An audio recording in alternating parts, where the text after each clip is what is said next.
Vamos a ir empezando así ya. Sí, sí. Presento ya. Pues buenos días, muchas gracias a todos y disculpas por este pequeño retraso que llevamos. Intentaremos ir, que no nos afecte después a los grupos de trabajo. Hace años, en un restaurante tradicional de Barcelona, en el que estaba plenamente reunido una representación del boom latinoamericano, García Márquez, Vargas Llosa, Carlos Fuentes, de estos restaurantes en los que todavía había que escribir el menú, en pleno debate nadie escribía el menú y el maître llega muy enfadado preguntando si en aquella mesa nadie sabía escribir. Tenemos hoy una mesa parecida. Contamos con el privilegio y la generosidad de tres ponentes de excepción para hablar de la auditoría de los fondos Next Generation, unos fondos que, si tenemos en cuenta el marco financiero plurianual, estamos hablando en torno a 200.000 millones de euros, sin contar el primer pilar de la política agrícola común, y respecto a los cuales tenemos la responsabilidad, como organismos de control, de evitar lo que el profesor Muñoz Machado hace unos días, en un extraordinario congreso de Zaragoza, advertía para evitar el paso fugaz de estos fondos por nuestra economía y por nuestra sociedad, y por la responsabilidad que tenemos los OCECs de ir más allá de nuestra función tradicional de mirar por el retrovisor. Para esto y para debatir estos temas contamos, como he dicho anteriormente, con tres ponentes de excepción. En primer lugar, haré una presentación de los tres para intentar agilizar el debate, es decir, que darnos un turno para un pequeño debate. En primer lugar, el profesor Jimeno Feliu, conocido por todos, catedrático de Derecho Administrativo de la Universidad de Zaragoza, ha sido presidente del Tribunal Administrativo de Contratos Públicos de Aragón, autor de 30 monografías, más de 170 publicaciones y director, como no, del Observatorio de Contratación Pública. Observatorio de Contratación Pública. En segundo lugar, contamos con Eduardo Ruiz, también conocido por todos en el ámbito de los OCECs, licenciado en Ciencias Económicas y Empresariales y máster en Auditoría Financiera por la Universidad de Valencia, y cabe destacar en su trayectoria profesional, obviamente, su paso por el Tribunal de Cuentas Europeo, del que ha sido durante más de 11 años su secretario general, además de desempeñar funciones como auditor senior en un ámbito que yo creo que curte, como es la política agrícola común. Actualmente su rol es el de manager en Intosai, en la ED Development Initiative. Por último, pero no menos importante, obviamente tenemos a Serafín Pazos Vidal, querido amigo y responsable de política europea de la Convención Escocesa de Autoridades Locales. Serafín Pazos es doctor y máster en Unión Europea, licenciado en Ciencias Políticas y de Administración por esta universidad y diplomado en Gestión Financiera Pública. Actualmente es miembro del Grupo de Expertos en Subsidiariedad del Comité de las Regiones. Y sin más, damos paso al profesor Jimeno Feliu. Bueno, muy buenos días. Muchas gracias por la invitación. Yo había preparado una presentación que ya puse ayer, que tiene a disposición, como tengo 20 minutos, incluso menos. Intentaré dar alguna idea fuerza en relación a cómo deberíamos gestionar los fondos Next Generation desde la perspectiva de auditoría, pero sin perder de referencia algo que me parece muy importante, que lo decía ayer, alineado con lo que decía Santiago Muñoz Machado en el congreso que hicimos en Zaragoza. No podemos olvidar para qué se destinan estos fondos, qué finalidad tienen y que es una oportunidad, lo decía la presidenta de la comisión, que España como país no puede perder. Yo soy, los que me conocen, siempre optimista. Creo que tenemos que alinear objetivos, tenemos que alinear esfuerzo de gestión, tenemos que alinear control para conseguir lo que los españoles esperan de los gestores públicos. A mí me gustó recordar en Zaragoza que, bueno, todavía seguimos con la pandemia, en fin, esto sube y baja. Si recordáis, hace año y medio aplaudíamos a los sanitarios por el esfuerzo que hacían para poder afrontar esa primera ola de la crisis. Yo creo que ahora nos toca también a los gestores de lo público, todos estamos, la universidad, los que toman decisiones, las que los controlan, los auditores, estamos en lo mismo, nos toca dar un paso al frente para que realmente el reto lo podamos cumplir. Y digo esto porque me preocupa cierta percepción negacionista de que vayamos a cumplir. Enseguida decimos, gestionamos muy mal, o no tan mal, es decir, creo que tenemos un muy buen sector público, con gente muy cualificada, y lo que toca es alinear. O sea, yo quiero dar un mensaje optimista. Ya habrá tiempo en su caso de deprimirse, que yo creo que no haga falta. Creo que se equivocaron los ingleses cuando hace 3 semanas en el Financial Times dudaban de la capacidad del Reino de España de cumplir con los fondos, o incluso se equivocarán los sabios de Alemania, que también han dudado de la capacidad de gestión. Lo que sí que tenemos que hacer es afrontar desde unas perspectivas distintas cómo vamos a gestionar estos fondos. Y esto sí que es un cambio de cultura o de mentalidad. Esto no es gestión ordinaria de los fondos que tenemos. Quizás, mi opinión pueda ser un poco heterodoxa, creo que es verdad que la arquitectura jurídica que nos hemos dado no es la mejor. Es posible que estemos todavía a tiempo de rectificar algunas de las decisiones organizativas y hay un movimiento a nivel político de que hay que simplificar el marco jurídico porque lo hemos complicado y entonces el gestor tiene miedo y si tiene miedo tenemos un problema y eso hay que evitarlo. Pero al margen de que podamos encontrar esas soluciones que clarifiquen, yo soy de los que creen que sí que hace falta un cambio, un Real Decreto Ley, porque sí que es urgente y es una necesidad que cambie el modelo vertical que tiene el Real Decreto Ley 36/2020 y que realmente simplifique y dote medidas singulares para los Next Generation, singulares, buscando fórmulas organizativas distintas y que piensen horizontal y no en vertical, que es nuestra estructura organizativa. En todo caso, hay que interpretar los fondos Next Generation en lo que se pretende, que es recuperación y resiliencia, y transformar la economía del país en un modelo diferente. Y esto me parece muy importante.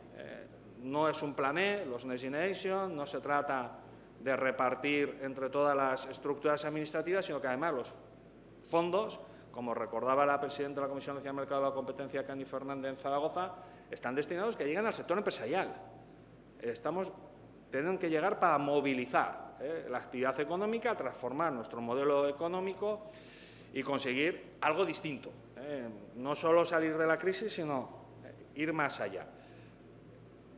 La finalidad, crear servicios públicos, utilizo palabras de la Unión Europea, inteligentes, que sean circulares, en lo que esté la sostenibilidad ambiental, la sostenibilidad social, las pymes, que no podemos olvidar las pymes, la innovación, también en la gestión. ¿Cómo conseguimos cumplir los objetivos? Entonces, la pregunta es ¿qué queremos controlar? ¿Por qué queremos controlar? ¿Cómo lo vamos a controlar?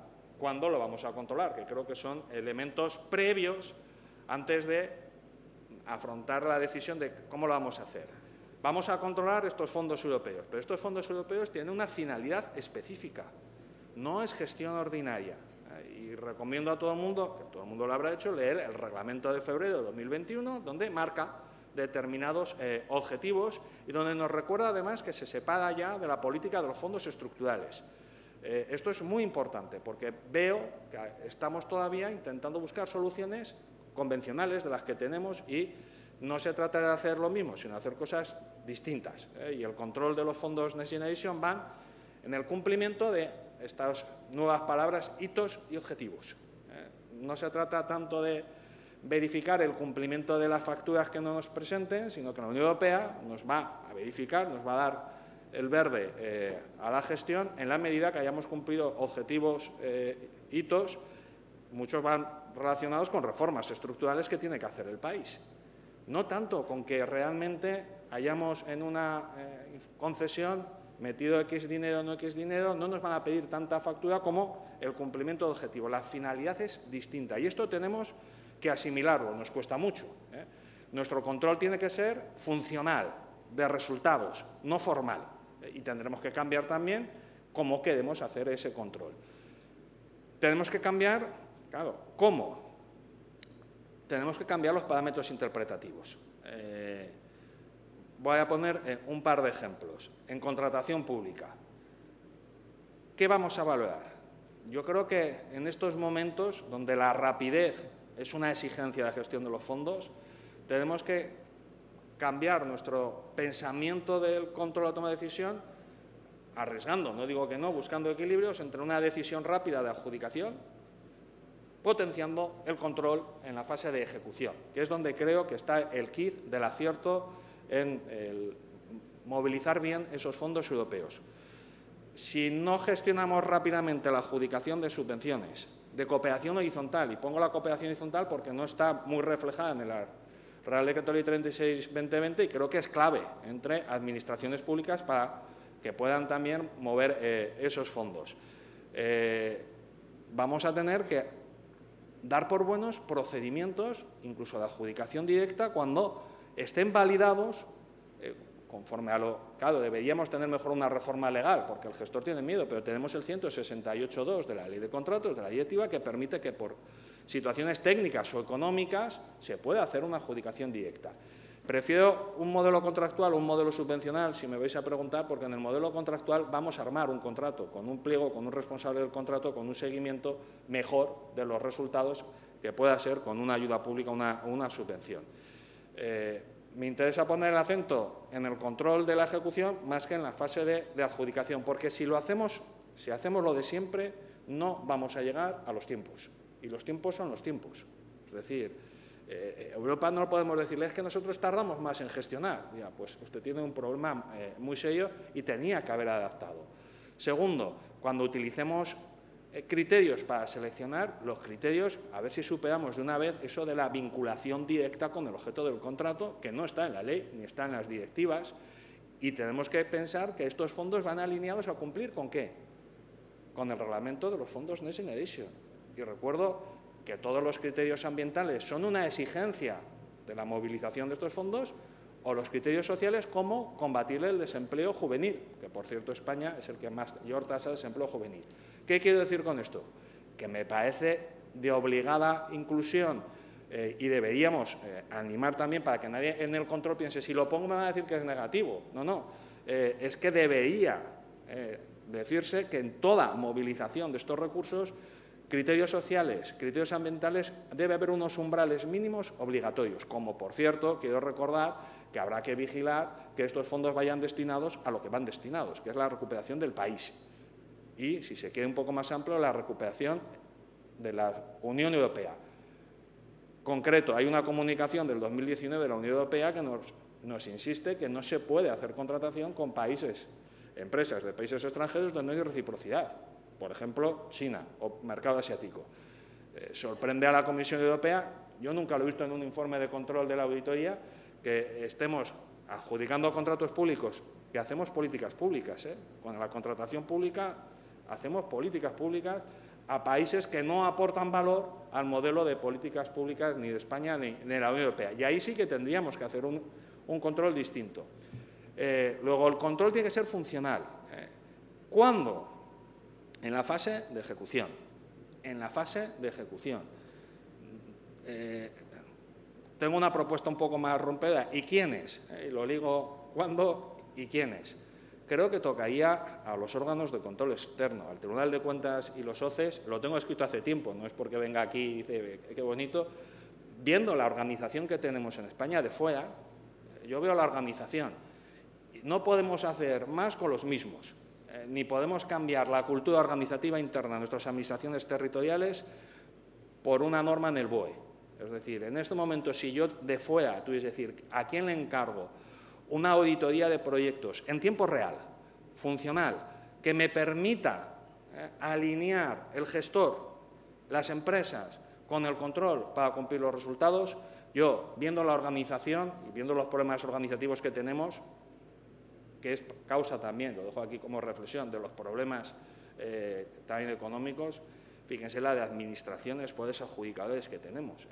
Italia ha reducido a un 20% los poderes adjudicadores que pueden gestionar fondos Next Generation. Lo primero, en España todos son… Esto no puede ser, no conseguiremos economías de escala. Creo que tienen que ser el Tribunal de Cuentas en cooperación con los socios los que diseñen una estrategia a tiempo real de seguimiento de la gestión de los fondos europeos. Cambiar el modelo de control. Es que no me valen las estructuras administrativas del siglo XIX, estamos en el siglo XXI. Nos contaba el rector que el problema de la economía digital, claro, es que todo ha cambiado mucho y nuestro papel de académicos, de gestores, de controladores, tiene también que evolucionar a las circunstancias y a lo que nos van a exigir los ciudadanos. Y los ciudadanos nos van a exigir, es una oportunidad, que aprovechemos la movilización de los fondos y no comprenderán que por mor de interpretación de normas jurídicas, que las normas jurídicas se adaptan a la realidad, no la realidad a las normas, no cumplamos esos objetivos. ¿Y cómo haremos el control? Pues siguiendo vigilando a la vez. Creo que toca superar el modelo, y acabo ya, vertical organizativo que tenemos en España. Yo veo, si se me permite la expresión, los órganos, yo estoy en el Tribunal de Contratos Públicos, a mí me permitía ver las cosas antes de que se produjeran. Tengo la impresión que a veces el Tribunal de Cuentas y los OCEs sois, si me permitís el símil con la medicina, como los médicos forenses. Hacéis la anatomía perfecta, diseñar, dice, se murió de un cáncer, dice, bien.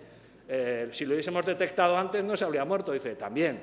Le podemos recomendar que no fume, bien, pero se ha muerto. Dice, claro, al final igual lo que hay que hacer es pasar a los equipos que están siguiendo al paciente, al ciudadano, las empresas, para en el cumplimiento de los fondos conseguir el resultado.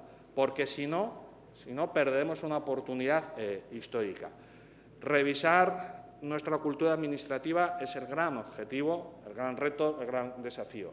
Y yo creo que sí se puede, que toca entre todos cumplir ese mandato que nos dan nuestros ciudadanos, deriva del 9.3 de la Constitución, que es transformar la sociedad. Tenemos que transformar con el derecho, con la organización que tenemos y con los mimbres que tenemos, con lo cual posiblemente tenemos que cambiar la interpretación. No me saquen informes de las juntas consultivas de hace 10 años.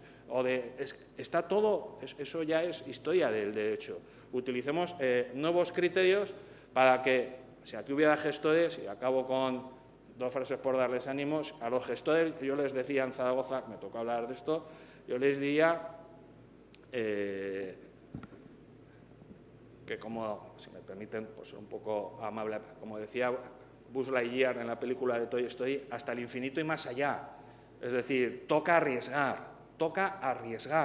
No podemos frenar las decisiones porque puede haber corrupción, que la habrá, pero no podemos dejar de mover todo ese dinero por riesgos. Tenemos que hacer un análisis económico también del esfuerzo en tiempo real.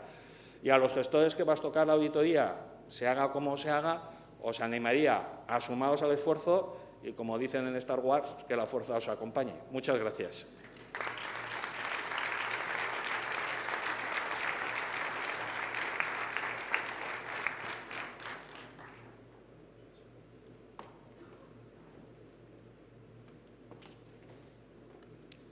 ¿Puedo empezar ya entonces? Bueno, buenos días a todos. Y la verdad es que ya van a ver cómo lo que les voy a proponer va mucho en la línea de lo que nos ha dicho el profesor Jiménez Feliu. Quizá no con tanto ímpetu, porque vamos, estamos entre auditores y somos bastante reacios al riesgo, pero yo creo que sí que tiene razón y que llega el momento de plantearse otro tipo de escenarios, ¿no? Yo, mi intervención, el esquema de la intervención, primero les voy a hablar un poco de los riesgos a los que nos vamos a enfrentar y a las oportunidades que aparecen también, ¿no? Vamos a hablar de los riesgos inherentes de los programas, que son muy importantes para cualquier fiscalización que queramos hacer, los riesgos de control, qué implicaciones tiene eso para la rendición de cuentas y para la fiscalización, y luego un poco las oportunidades. Como conclusión, les voy a presentar las oportunidades que yo veo. En cuanto a los riesgos inherentes, el primero que cabría señalar es que si miramos no he preparado ninguna presentación porque creo que es una mesa redonda y no me encontraba más a gusto hablando directamente con ustedes, ¿no? En cuanto a los riesgos el primero, el riesgo inherente, sería la capacidad de absorción. Como bien saben ustedes, en los fondos estructurales España no ha sido muy buena en capacidad de absorción de esos fondos y, por ejemplo, el Tribunal de Cuentas Europeo señalaba que en el periodo 2014 y 2020 había absorbido el 39% de los fondos, una cifra muy, muy baja. Si a esto le unimos la concentración que va a haber de compromisos y pagos, los compromisos de los fondos Next Generation, la mayoría se van a realizar entre los años 2021 y 2022 y los pagos del 2023 al 2025, pues vemos que hay un factor ahí muy difícil con el que se tendrá que enfrentar la Administración española que tenga que preparar los proyectos. A estos dos factores yo uniría también el carácter innovador, en cierta medida, de los fondos Next Generation, aunque sí que hay experiencia en preparar proyectos de investigación y proyectos relacionados con el medio ambiente y con la digitalización. Yo creo que no hay tanta como cabía esperar o como la que sería necesaria, y esa dificultad, esa falta de experiencia en este tipo de proyectos, que además yo creo que van a ser bastante complejos, pues añade, con la baja absorción, añade un riesgo mayor tanto a la calidad de los proyectos, que va a ser muy importante, como también a su control, al control del fraude y las irregularidades, ¿no? Además, tenemos muy poco tiempo, como ha dicho el profesor Gimeno Feliu, no hay mucho tiempo para rectificar. Tenemos que intentar hacerlo muy bien desde el principio, porque no nos va a dar tiempo para rectificar. Como riesgos de control, para ponerlos un poco en contexto, quizá podríamos recordar qué errores o qué problemas ha señalado el Tribunal de Cuentas Europeo en los fondos estructurales, que si bien son diferentes, pues nos sirven, no obstante, como un punto de referencia. Los clásicos como beneficiarios no elegibles, gastos no subvencionables, gastos no justificados, no respeto de las reglas de mercado, doble financiación, van a estar también presentes, evidentemente en este tipo de fondos. Con respecto a los sistemas de lucha contra el fraude, que también es uno de los pilares de los fondos Next Generation, aunque es verdad que se ha mejorado mucho, particularmente en España, todavía el Tribunal de Cuentas Europeo señala pues, una falta de detección proactiva, problemas de comunicación con la Fiscalía, coordinación entre los órganos, temas que se tendrán que mejorar. Y luego un aspecto muy importante de los fondos Next Generation es que va a ser muy difícil evaluar los proyectos porque hay una ausencia de indicadores comunes. Y este tema de los indicadores va a ser uno de los puntos más importantes, de los puntos más débiles a los que tendremos que prestar más atención, ¿no? Y si vamos ya al sistema de control interno de las administraciones que van a gestionar estos fondos, yo creo que hay dos aspectos muy importantes. Uno es el control interno en lo que hace referencia a los fraudes y las irregularidades, pero también el control interno en lo que hace referencia a los resultados, a los hitos, a los indicadores, a esa parte intrínseca del control de la gestión de los fondos, que va a ser muy importante y que la Comisión, tanto la Comisión como el Real Decreto, ponen el acento. ¿Cuál es la situación en España? Yo creo que ahí nos encontramos además con una situación un poco en tránsito, ¿no? La intervención general, yo creo que ha dado unos pasos muy importantes con los cambios que ha realizado, con la supervisión permanente, el control financiero, etcétera, pero son cambios que desde mi punto de vista se quedan todavía en un periodo de transición, a otro tipo de modelo de control interno, que además de controlar las irregularidades y el fraude, también incide en el control de la gestión de los resultados, de los hitos, de los objetivos, ¿no? Uno de los problemas que yo encuentro en el sistema de control interno en España es que todavía no se ha asimilado el modelo, digamos, definido por COSO del control interno, donde el control interno es una parte de la responsabilidad del gestor. Todavía se percibe algo ajeno en la administración pública, algo que depende de la intervención general, de la intervención delegada o incluso de los órganos de control externo, de la fiscalización. Pero el gestor todavía no percibe el control interno como una responsabilidad suya. La gestión de riesgo no está suficientemente generalizada, falta todavía, sobre todo, completar ese análisis de riesgo sobre los objetivos, que es un trabajo que todavía no está generalizado. Y luego, si miramos un poco a la auditoría interna, pues la auditoría interna operativa de gestión está todavía en ciernes, no hay mucho. Yo creo que la intervención general también ha empezado a trabajar en este tema y ha dado un paso importante, pero está todavía en construcción.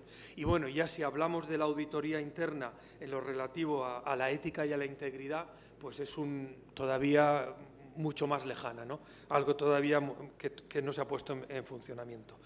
La exigencia, y vamos a mirar ahora, si les parece, después de ver cómo está el control interno un poco, la infraestructura ética y de integridad, ¿no? Yo creo que los planes anticorrupción que se han exigido, y sobre todo poniendo el acento en el conflicto de intereses, es un paso muy importante y en general yo encuentro que la norma es buena, que está bien preparada.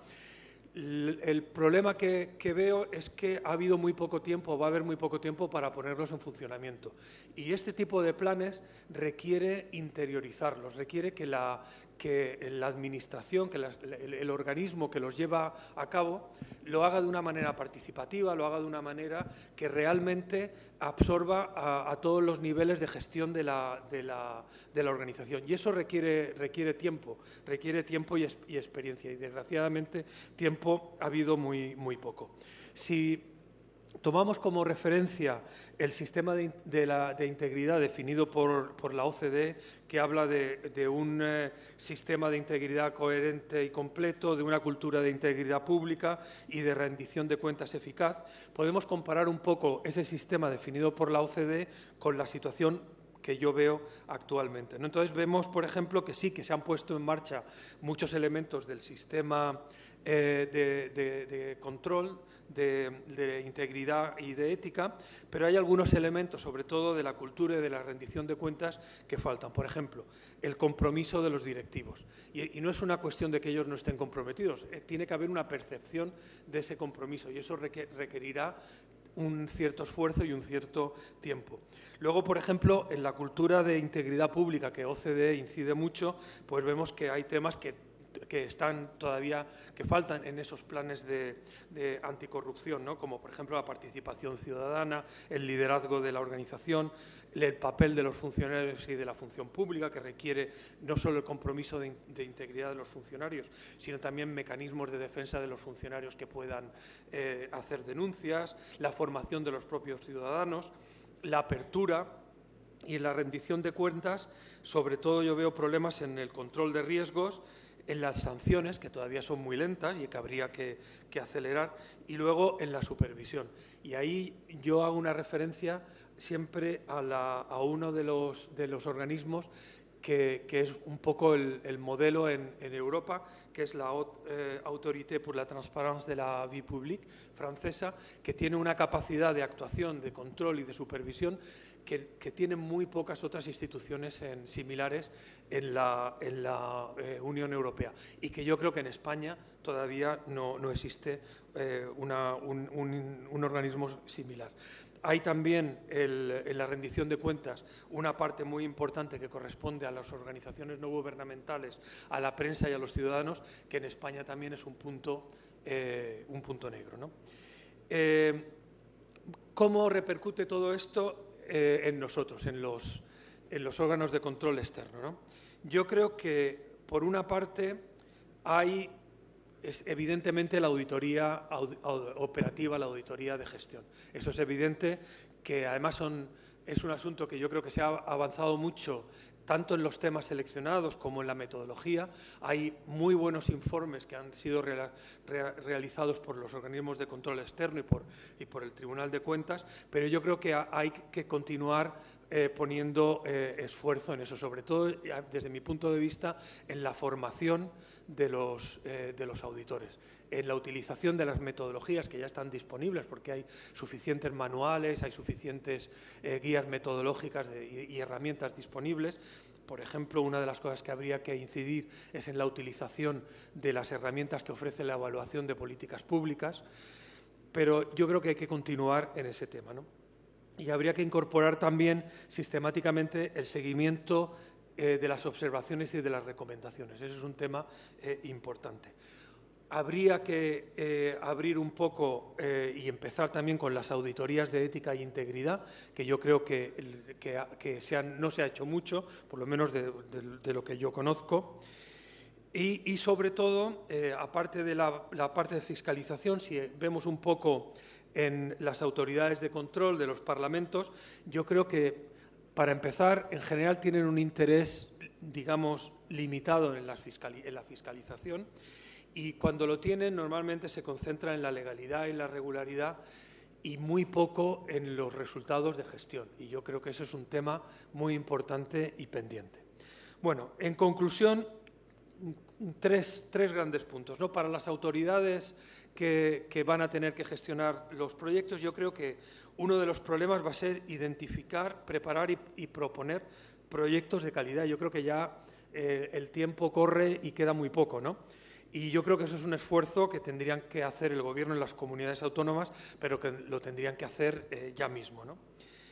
Luego, yo creo que habría que también reforzar la infraestructura de ética y de integridad, tomando como referencia ese plan de la OCDE, y incidir en la formación de los funcionarios y en la educación, y también tanto de los parlamentarios como de los ciudadanos.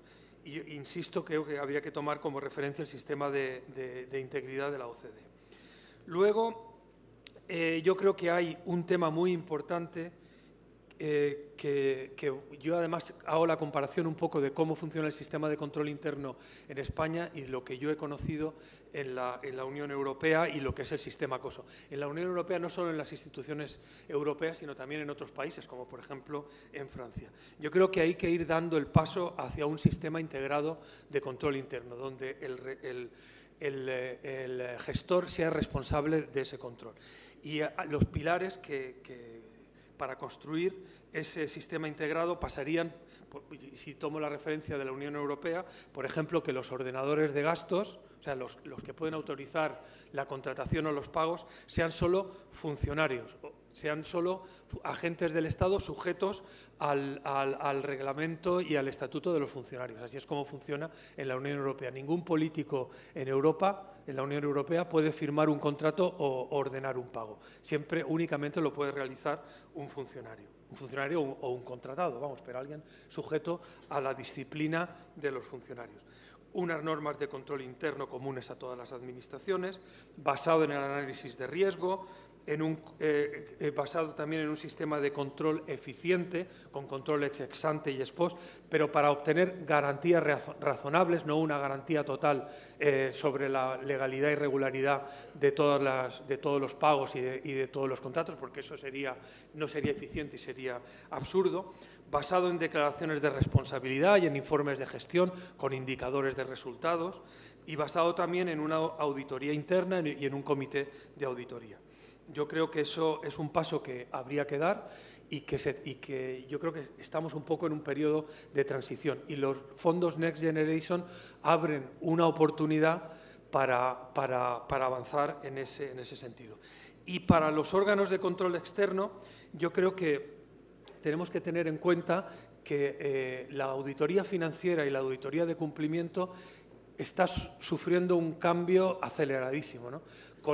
Particularmente con la digitalización de la gestión, de la contabilidad y las herramientas que se ofrecen a la auditoría. Cada vez nos vamos a encontrar, y ya hay, pero cada vez va a haber mayores casos de sistemas de gestión, de sistemas de contabilidad y de pago que van a incorporar ya en el diseño del propio sistema los mecanismos de control y de auditoría. Ya imaginar esos procedimientos de auditoría que teníamos que verificar firmas o que teníamos que cruzar datos o realizar cálculos y comprobar facturas, eso yo creo que ya no tiene mucho sentido y dentro de muy poco no tendrá absolutamente ninguno. Y eso ofrece la posibilidad de consagrar recursos a otros temas que deben ser, desde mi punto de vista, la auditoría operativa, con formación, con desarrollo de metodologías, con un buen procedimiento de selección de tareas, asegurando una buena comunicación de los resultados, y también la auditoría de ética y de integridad. Todo esto por supuesto, teniendo en cuenta el contexto institucional y legal donde trabajamos, ¿no? Porque yo soy consciente que es muy difícil hacer todo ese tipo de cambios porque hay riesgos, hay también adherencias, hay una cultura y hay también medios disponibles y medios limitados. Tenemos que ser muy cuidadosos en ese tipo de cambios, pero yo creo que tenemos que avanzar hacia ellos. Y nada más. Muchísimas gracias.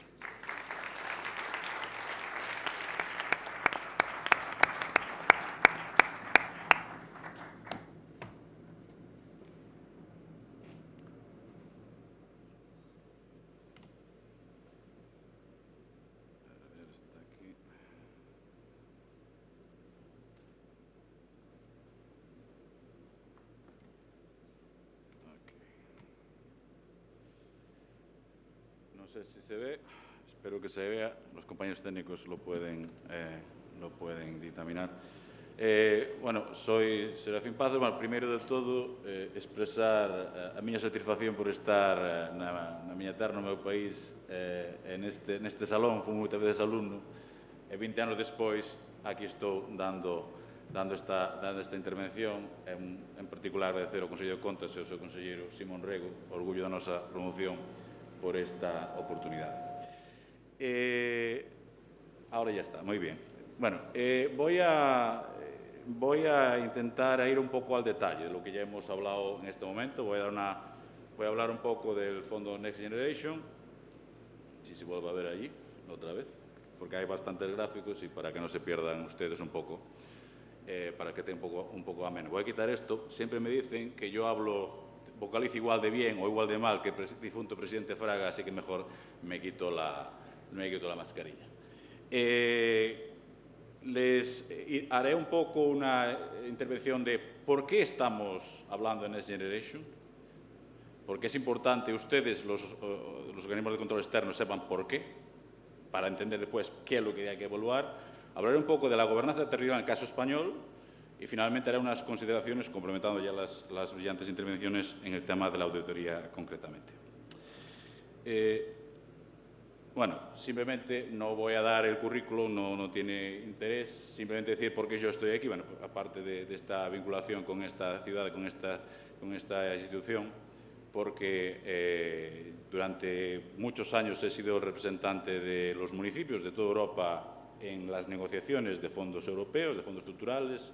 Hay partes de los reglamentos que tuve la fortuna de poder yo redactar en el proceso legislativo que existe, y también viví muy de cerca la gestión, aparte por las cuestiones de la virtualidad del Next Generation, incluso aún de forma más intensa, la gestación interna de las discusiones internas dentro de las instituciones sobre el Next Generation. Entonces, desde esa perspectiva, y mi faceta investigadora, pues intentaré dar unas notas un poco más de color. Todo lo que voy a decir se contiene en estos dos artículos de la Anual de Derecho Municipal de España y la revista de Administración y Ciudadanía de la Escuela de Administración Pública. Está en español y es gratuito, por si quieren profundizar. Bueno, esto es la visión de conjunto. Es decir, esto es la nueva constelación de fondos europeos, que es el doble de lo que teníamos hasta ahora. Es decir, ya la carga de trabajo se les va a acumular. Eso está claro. Casi todo lo que ven ya más o menos existía. Lo nuevo es esa enorme bola que hay ahí. Bueno, de toda la enorme bola, la bola central. Eso es el Next Generation, el Recovery and Resilience Facility, que es la parte principal. Al inicio de la crisis, pues en vez de, bueno, se intentó jugar un poco con los fondos estructurales, con el CRI, el paquete CRI, se vio que no era suficiente y en unas semanas, como ustedes saben, pues se inventó este nuevo fondo, que es como el fondo, bueno, es decir, es más grande que el Fondo Europeo de Desarrollo, de los fondos de la CAP. Es decir, va a ser el Next Generation es la política de desarrollo, si no me equivoco, con el tema de, quitando mejor el plan de estímulos norteamericano, pero vamos, de las intervenciones de inversión, de reforma estructural más grandes que han existido nunca, si no la más grande, ¿no?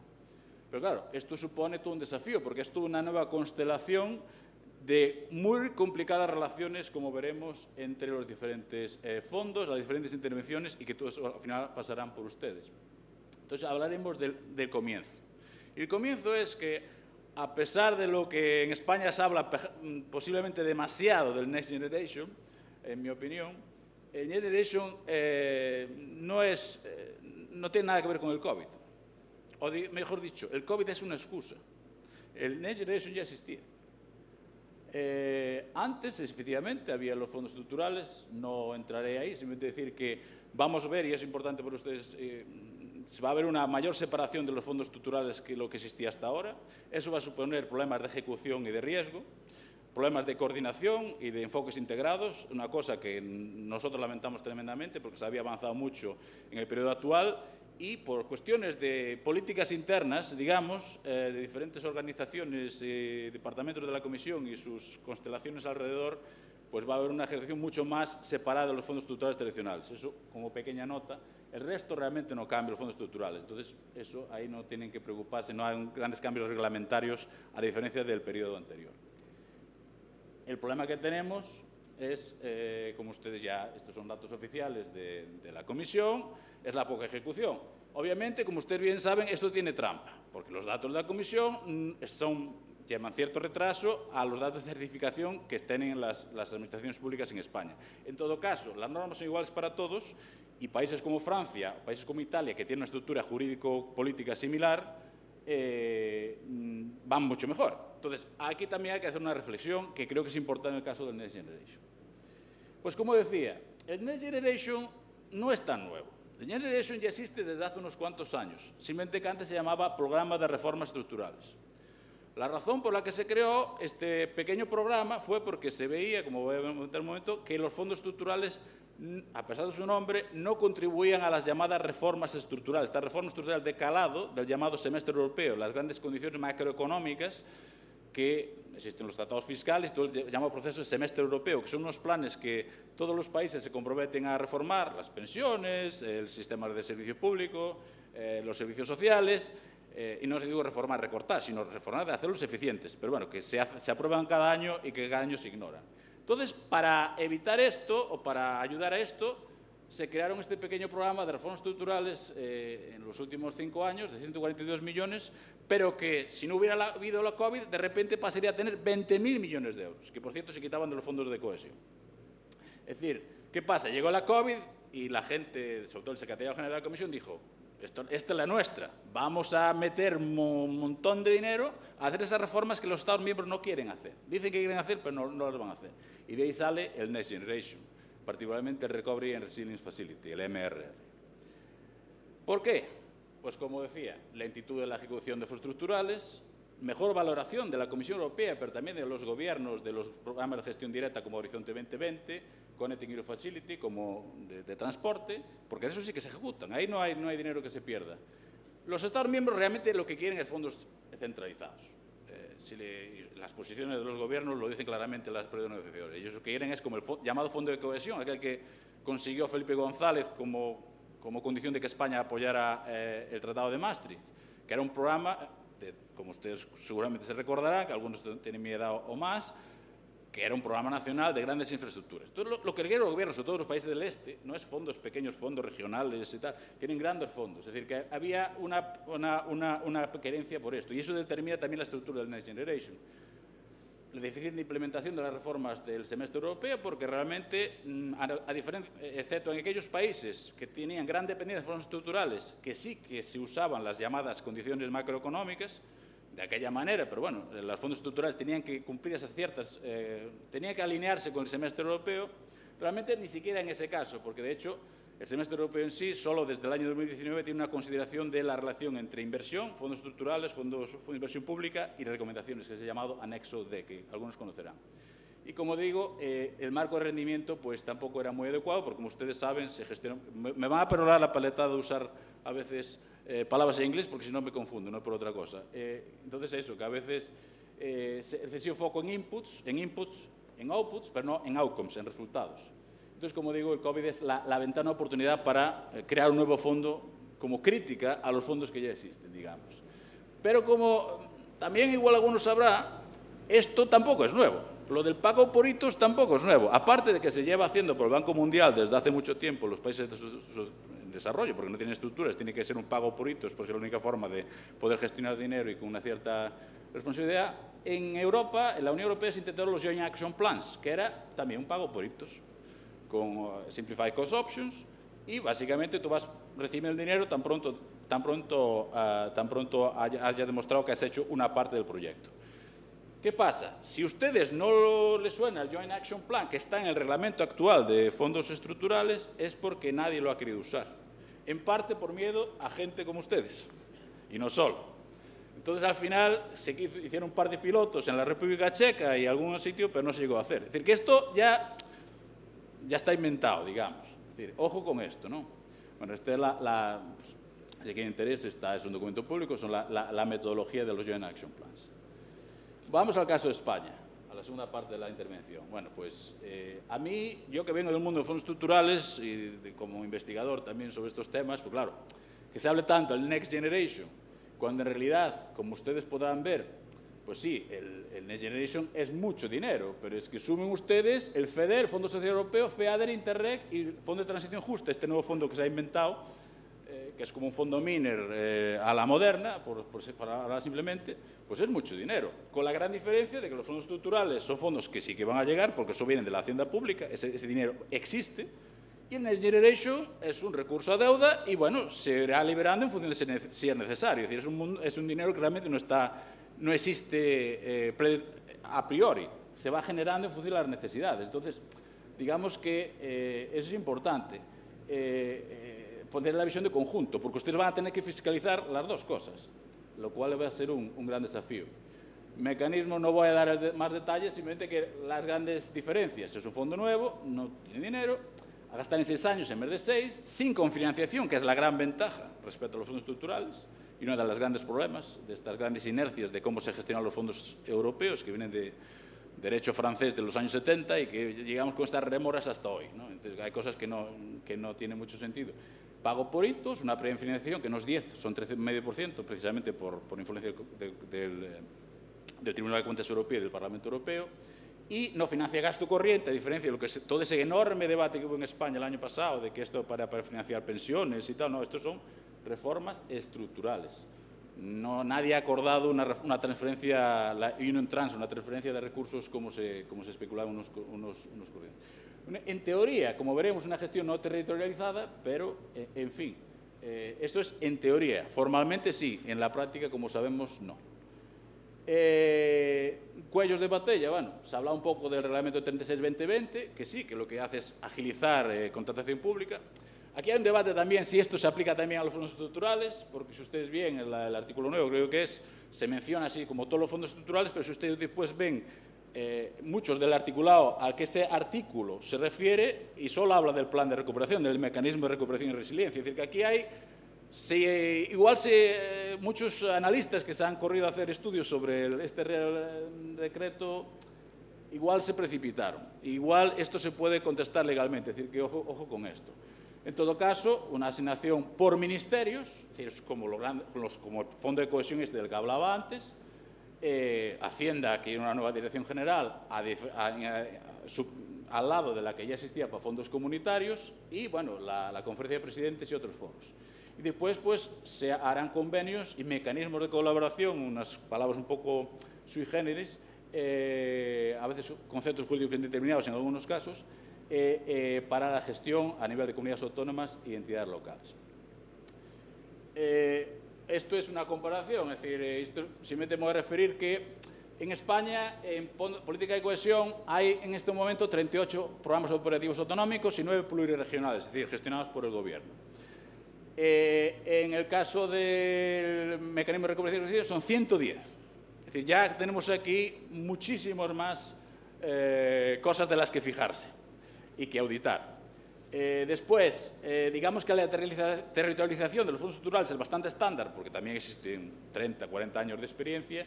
Y bueno, en el caso del mecanismo de recuperación y resiliencia es como bastante ad hoc, lo cual es preocupante. Yo, de hecho, soy de estas pobres personas que me eché una semana viendo todos los anexos del plan de recuperación y, bueno, toda la documentación, y aquello muy coherente no es. Y eso que había una plantilla que mandó a la Unión Europea diciendo, bueno, ustedes no hagan lo típico en España, ¿no? Muchas palabras, sean sucintos y ajústese a esta plantilla. Y aún así hay una gran variabilidad del rigor y el detalle de los anexos, de estos 110 inversiones.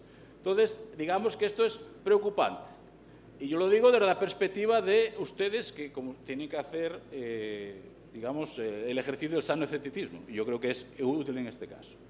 Después hay, como digo, bastante, esto es de la Comisión Europea, que se presentó al Ministerio de Hacienda hace unos meses, una gran complementariedad entre fondos estructurales, que es la política de cohesión, que es la columna cerca mía, y el Next Generation, el plan español, que es esta columna de color.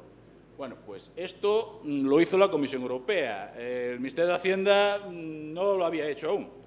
Y es preocupante, porque al final casi financian todo lo mismo, pero son dos direcciones generales y, bueno, cada una está haciendo su camino. Y esto es preocupante y a la hora de hacer cuando hablamos de la auditoría, hay que hacer una auditoría de conjunto, porque tenemos que hablar de resultados y muchas veces las inversiones se van a complementar unas a otras y se van a suceder unas a otras.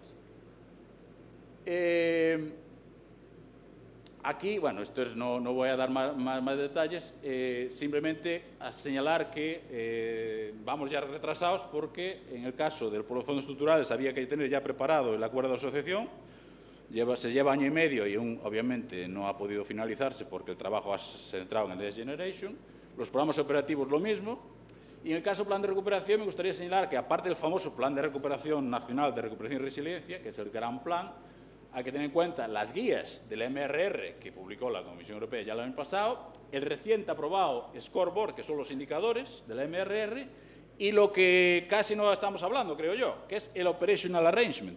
Por aquellos que son veteranos de los fondos europeos, esto es como el complemento de programa que existía antes.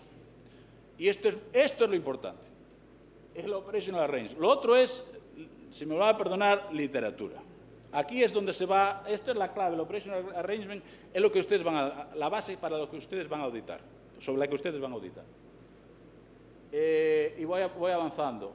Plan de recuperación, la gobernanza territorial. Como digo, 110 inversiones que son como una especie de programas operativos, por decirlo de alguna manera, donde solo 26 son de gestión directa en realidad. El resto lo van a gestionar sobre todo las comunidades autónomas. Es decir, que ya no es decir, de jure sí que es gestión centralizada, de facto no lo es. Y España destaca bastante en ese aspecto comparado con otros países. Podemos hablar después en la ronda de prensa, en la discusión. Las comunidades autónomas también tienen 29, son beneficiarias de 29 inversiones, pero digamos que el grado de articulación de estas inversiones varía muchísimo. Y depende mucho de la inercia institucional de cada ministerio, si tienen experiencia en fondos estructurales o no, o fondos europeos o fondos internacionales o no, de programas multinivel o no. Algunos no la tienen y está siendo bastante difícil. Y después, pues realmente se habló mucho de la conferencia sectorial del plan de recuperación. En realidad, lo mollar se va a discutir en las conferencias sectoriales y cada una tiene su reglamento y sus dinámicas. Y eso políticamente va a generar problemas y lo que me sorprende es que no se ha generado demasiado problemas hasta ahora. Un ejemplo para auditores. El plan, pues acá un par de cosas de mi campo, ¿no? Que es el mundo local, ¿no? En lo que colaboro mucho con las entidades españolas. El plan de choque de movilidad sostenible, es decir, de vehículos eléctricos, todo este tipo de cosas. Bueno, pues hay una convocatoria para ayuntamientos. Otra para comunidades autónomas que se negocia en la Conferencia Sectorial de Transportes, no en la famosa Comisión del Plan de Recuperación, y después asignaciones a empresas privadas de transporte. Transferencias a comunidades autónomas, convocatorias de subvenciones para toda España, competitivas de ayuntamientos, y subvenciones directas a entidades privadas, como digo. Es decir, este es el ejemplo. Entonces, ustedes para auditar, ¿qué tendrían que ver? Bueno, para empezar, el MRR Scoreboard. Es decir, que donde vienen los indicadores. Aquí puse uno que no corresponde a este ejemplo, pero básicamente esta es la base inicial. Y para una parte de las inversiones, pero no todas, sí que la Comisión Europea ha proveído un scoreboard, una guía de indicadores. Vamos al Operational Arrangement. Bueno, pues esto es cómo hay los elementos para evaluar esta inversión que acabo de mencionar. Bueno, pues a mí se me antoja bastante general, es decir, una copia de una publicación de un reglamento, dar datos sobre un cierto gasto que ha recibido cierta entidad, no lo puedo leer porque tampoco yo puedo ver desde aquí, pero básicamente es como muy general. Y bueno, en fin, lo que es cierto es que por ustedes como auditores sí que van a tener un elemento de juicio, Lo que yo voy a decir es que estos son outputs y no son outcomes, no son resultados. Entonces, hay un gran margen de interpretación tanto para el Estado como para la Comisión. Y eso supone un riesgo moral, sobre todo si el clima político en Europa cambia y de repente dicen que España no está gastando y yo, Unión Europea, me voy a endeudar y España no está gastando bien. Es decir, que estas cosas, la flexibilidad está bien y yo que vengo de otra cultura, bueno, trabajo en una cultura administrativa diferente a la española, aquí es muy rígido, pero tampoco vayamos al lado contrario. Y esto genera problemas interpretativos que son importantes. Estos son otros ejemplos, que tampoco, pero es un poco lo mismo. No voy a unas conclusiones finales en el tema de auditoría. Obviamente, aparte de la auditoría concreta que hemos visto hace un momento, después hay toda una serie de normas que ya existen para los fondos estructurales que ustedes tendrán que seguir evaluando. Eso no cambia, adicionalidad, complementariedad, no do harm, todo este tipo de cosas, gobernanza económica y tal y cual. Esto por cierto, es del Tribunal de Cuentas, esta firme la acabo de sacar. En todo caso, para concluir, nivel insuficiente de aplicación de los programas, que no haya buena conexión entre lo que se hace y el resultado, y a veces entre el gasto y el resultado, lo cual es un problema, porque entonces se abre demasiado la interpretación. Pero en parte está bien centrarse en los resultados, pero si hay una conexión clara con el gasto, esto es un problema serio que puede incluso tener consecuencias legales también, es decir, de licitación. No solo en España, sino en Europa. Es decir, como ustedes saben, hay ciertos países que hay casos en el Tribunal Europeo de Justicia Europeo, uno creo que se va a estimar en breve, de Polonia y Hungría, pero en el Tribunal Constitucional alemán. Y entonces hay bastante incertidumbre, aparte del hecho de que este dinero, es decir, se ha aprobado ya la decisión de recursos propios, pero en teoría a partir del 2028 habrá impuestos europeos, por decirlo de una forma, para financiarlo. Esto está aún por ver, es decir, esto puede cambiar mucho la amplitud del plan de recuperación. Y después eso, la evaluación insuficiente, la solidez de los sistemas de control, es decir, hay todo un trabajo por hacer y una cultura diferente, sobre todo para esta parte de Europa. En el norte de Europa es diferente porque están acostumbrados los países llamados de gestión pública, esto es introducción de gestión pública a nivel de Europa. Entonces esto es como, en un mundo ideal no haríamos un Next Generation de este tamaño, haríamos algo como se había propuesto de 20.000 millones para que ustedes se fueran acostumbrando. Porque esto es como meter todo directamente. Esto es un cambio de estructuras, de capacidades, de cultura, que es muy importante. Riesgos. Y ya esta es la penúltima. ¿Gestión recentralizada? No. Esto es gestión compartida. Jurídicamente no. De hecho, sí. Y si hay algún problema, habrá que ver quién lo está gestionando. Después, los fondos de inversión no son realmente programas operativos. Básicamente es un marco para una inversión concreta, pero es un reparto, como decimos en gallego, salferir. Y esto, para controlarlo, sobre todo a nivel de controlar el resultado, va a ser muy complicado. Los objetivos y los hitos son, a mi entender, en muchos casos demasiado generales, y para los organismos de control externo, la información va a ser limitada. El scoreboard, el informe anual, el review report y los informes independientes de 2023 y el export de 28. Entonces, yo creo que ustedes van a tener que desarrollar nuevos mecanismos de evaluación con más estudios de caso, evaluaciones macro y una combinación de los dos para poder, es decir, van a tener que diseñar una nueva estrategia de evaluación para este fondo concreto, que no será en saco roto, porque lo que esperamos en Bruselas es que el Next Generation, de una forma u otra, sea la base para los fondos post-27. Entonces, quiere decir que es importante ese trabajo. Pero claro, como digo, esto también hay que pensar que esto realmente estamos hablando de que se está financiando reformas estructurales o es que realmente se está hablando de otra cosa. Porque realmente lo que puede ser es que estamos hablando de que se llama Next Generation para reformas estructurales, pero realmente lo que estamos haciendo es income support. Es decir, estamos metiendo dinero en las haciendas nacionales para evitar lo que pasó hace 10 años. Pero como los estados del norte no querían dar dinero así, pues lo vendimos se vendió como reformas estructurales. Y claro, si haces una cosa, pero dices y la tienes que auditar de otra forma, pues otro conflicto que habrá que solucionar. Y ya para acabar, plazos muy cortos en el caso del plan de recuperación, excesivo uso de concurrencia competitiva, no hay colaboración apenas, no se estimula la colaboración, sobre todo entre ayuntamientos, que haya competiciones a nivel de toda España no tiene sentido ninguno, que no se estimule que los ayuntamientos, sobre todo cuando en España hay 8.000, no se consorcien entre ellos. Las diputaciones provinciales me pidieron diseñar un programa para todas las diputaciones de España para gestionar esto y no se tuvo en cuenta.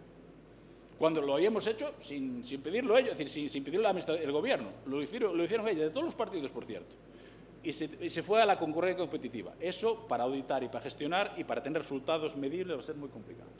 Pero, en fin, en todo caso, las administraciones lo que tienen que hacer es un project pipeline. ¿Por qué? Porque lo que no se dice, pero va a pasar, es que lo que no se haya podido hacer con los fondos estructurales anteriores, se ahora va a hacer con el Next Generation. Cuando empiezan a correr los plazos que ya están corriendo, ese mismo proyecto de repente se va a reprogramar para fondos estructurales 21 y 27. Entonces, esto hay que programarlo para bien del interés público, pero bien de ustedes de poder evaluarlo. Y eso yo creo que vamos a tener, como siempre, una separación entre fondos y cada fondo, cada departamento va a hacer su guerra y no es esa finalidad holística, sistémica, que es de lo que cuando estamos hablando de reformas estructurales. Y una cosa que es una tremenda demanda que hemos tenido siempre es que este tipo de cosas hay que acordarlas en sede parlamentaria, porque son inversiones para 3 legislaturas. Entonces, lo básico tenía que estar acordado entre ellos, después que cambien gobiernos con sus cosas. Y eso no está pasando. Bien cierto es que no pasa en muchos países, pero no porque no pase, desde el punto de vista de la gestión pública, no está mal de pedirlo. Y ahí lo dejo. Muchísimas gracias.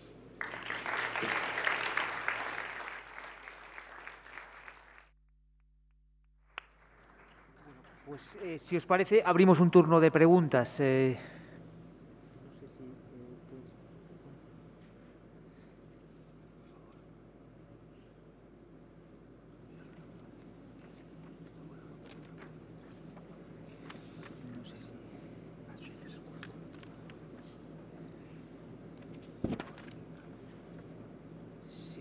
Yo os planteo una para la mesa, si os parece, decir, yo creo que la gente ya estamos pensando en los grupos de trabajo y cómo será después.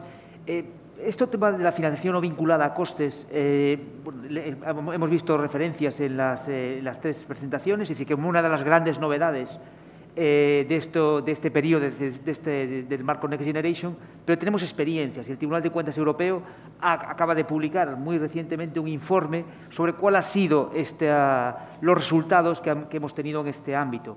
Y yo creo que esto va a ser un reto para los órganos de control externo. Entonces, quería saber un poco vuestra valoración en este ámbito, es decir, qué puede suponer para los retos para los órganos de control externo este nuevo rol que estamos llamados a tener con este nuevo modelo de fondos europeos, teniendo en cuenta experiencias previas. Y solo por dar un dato, uno de los instrumentos que estaba en el anterior, en el periodo 2014-2020, de la política de cohesión, es decir, era un tema de la reserva de eficacia de los fondos, 20.000 millones de euros. España, por poner ejemplo, es el principal ejemplo a nivel europeo, si respetara los indicadores que había propuesto en un inicio, es decir, para esa vinculación a objetivos, hubiera recibido 400 millones de euros, fruto de las reprogramaciones y las reformulaciones continuas que ha tenido que hacer a lo largo del programa, ha recibido 1.200 millones de euros. Es decir, un poco para saber de dónde partimos en este nuevo enfoque Next Generation. Entonces, un poco para saber cuál era vuestra opinión de cómo podríamos en este ámbito. Sí, si quieres. Bueno, yo creo que es verdad que es una financiación asociada a los resultados, pero no nos tenemos que olvidar que también se nos va a exigir el cumplimiento de las normas, la legalidad y la regularidad. O sea, no pensemos que ahora tenemos que desatender ese aspecto porque no es el caso. Vamos a tener y va a haber controles y va a haber un seguimiento de la legalidad y la regularidad. Yo lo que creo es que ese tipo de trabajos tendrá que continuar haciendo los órganos de control externo, la auditoría externa, y luego lo que pasa es que va a haber otros tipos de instrumentos a nuestra disposición, a la disposición de los auditores, para hacer ese tipo de controles de una manera más eficaz. ¿Qué es lo que tendremos que hacer además? Yo creo que tendremos que hacer auditorías operativas, utilizando, como he dicho, herramientas sobre todo de la evaluación de políticas públicas, que te permite tener una visión de cómo se gestiona un organismo o un programa en términos de definición de objetivos, seguimiento de los indicadores y evaluación de los resultados. Y tendremos que aplicar, pues, dos enfoques posibles en la auditoría operativa, que una es ir directamente al sistema de gestión y ver cómo cada organismo ha puesto en funcionamiento esos mecanismos de control y de gestión de los resultados. Y luego también ir a medir, cuando sea posible, directamente los resultados de la gestión, que también es complicado y es difícil, pero yo creo que tendremos que utilizar un enfoque combinado de esos dos tipos. Y yo creo que un papel también muy importante de los órganos de control externo, pues que vamos, no es exactamente el ser el médico forense, sino también, porque claro, hay todavía un montón de pacientes que todavía no han llegado al hospital y tenemos que tomar las medidas y decir qué es lo que se puede hacer para evitar que lleguen al hospital con el cáncer y se mueran, ¿no? Y es señalar y promocionar, pues, una gestión mejor, ¿no? Tanto mejorar el sistema de control interno, mejorar el sistema de gestión de resultados, mejorar la gestión de la ética y la integridad en los organismos. Yo creo que esos son los papeles que yo veo importantes, que no se separan mucho de lo que se hace, ¿no? Pero lo que pasa es que hay que cambiar el enfoque y hay que cambiar un poco el acento de lo que se hace. Muy brevemente, para completar, yo creo que en el caso español, los organismos de control externo tienen que seguir en ese cambio cultural en que ya están, siguiendo la estela del Tribunal de Cuentas Europeo. El Tribunal de Cuentas Europeo es de los informes más divertidos que hay en Europa, porque son de los que realmente no se cortan. Y en un mundo como el de Bruselas, pues la verdad es que es refrescante, pero digamos, ¿no? La Cour de Control francesa también. Es decir, ese cambio cultural tiene que seguir. A la hora de evaluar resultados y no tanto, no solo la evaluación de la regularidad, la evaluación formal y estas cosas.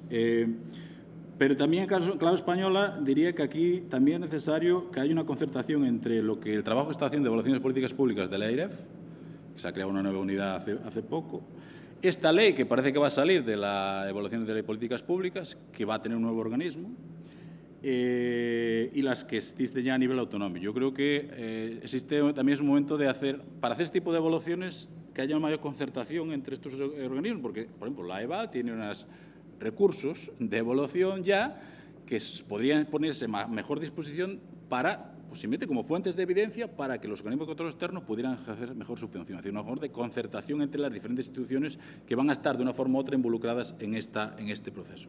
Ahí lo dejo. Gracias. Si se me permite, en relación con lo que decía, hay que hacer control de legalidad de cajón.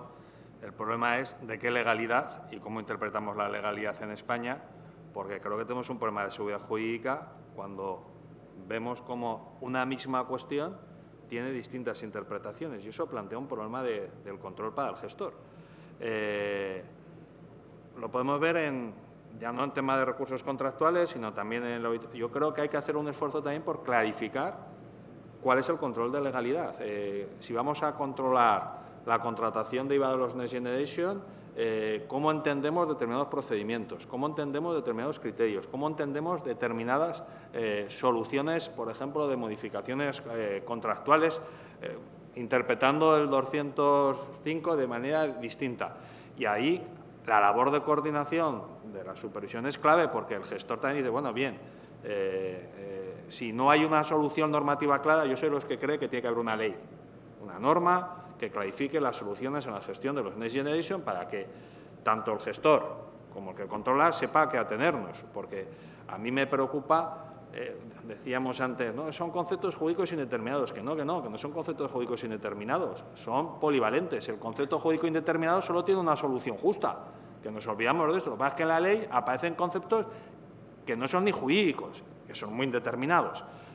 Igual la labor previa es decir cómo se interpreta el marco normativo, qué se puede hacer, no se puede hacer, que eso también ayuda mucho en el tema de prevención.